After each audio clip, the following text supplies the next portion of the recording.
Nation's going early. What happened there at the end of the fight? I don't know. I have to go back and watch it on tape. A little fuzzy right now.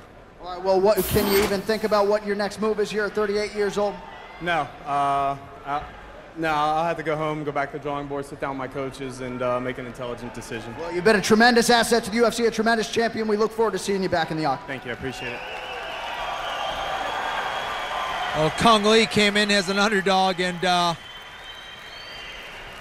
big performance for Kung Lee.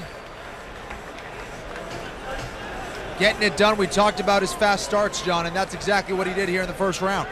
And Kung Lee humbled to a fault, calling it a lucky punch, but when you see it on the replay there, set it up beautifully, and Rich Franklin paid dearly. Yeah, definitely. You know, he was very patient. He was waiting for that, and he countered it beautifully. Rich's hands were a little low, and Kung Lee landed that shot. Couldn't have landed better. So certainly a disappointing conclusion to several weeks here in Asia for Rich Franklin, and you just have to feel so good for a guy like Kung Lee.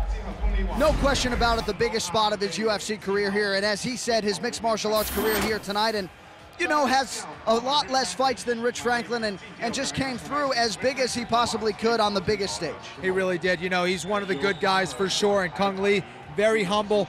We know that he's been very busy making movies, that he was coming off an injury.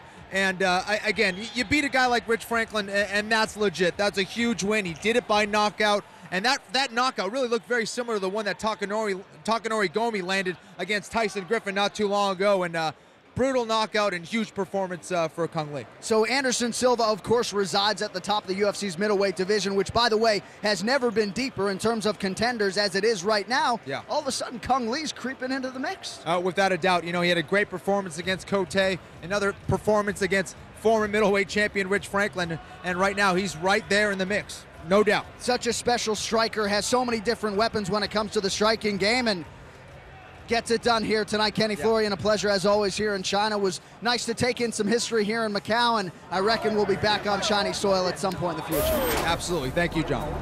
Well, what a night it will be remembered for Kung Lee as he puts a capper on a tremendous night in Macau. For Kenny Florian and our entire crew, John Anik saying so long from Greater China. We now send it back to Los Angeles for the UFC post-fight show. Jake Glazer, it's all yours.